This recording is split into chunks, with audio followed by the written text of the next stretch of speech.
শিবির করতে বুকে পাট্টা লাগে, জামাত করলে বুকে সাহস লাগে। যেই বুকে ঈমান নাই, সাহস নাই, সেই শিবির করাও তো সহজ নয়। সেদিন এক মাহফিল থেকে আমি আসতেছি, আলোচনার পরে কিছু লোক বলতেছে এই যে শিবিরের বক্তা। আরে বেটা, জানিস শিবির কি? কে বলছে তোমাকে শিবির? শিবিরের বক্তা কে? শিবির কি? জামাত কি? তাদের ব্যাপারে আগে জানতে হবে এই মানুষটা কি, এরপরে তাকে কথা বলতে হবে। হযরত আবু হানিফা শিবির ছিলেন না, জামাত ছিলেন না, আওয়ামী লীগ ছিলেন না, বিএনপি ছিলেন না, জাতীয় পার্টি ছিলেন না।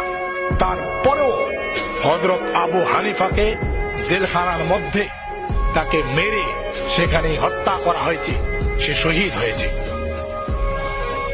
আজকে জামাত, শিবির, আওয়ামী লীগ, বিএনপি এর নতুন প্রতিষ্ঠা হয়েছে, প্রথমকার জামানায় ছিল না।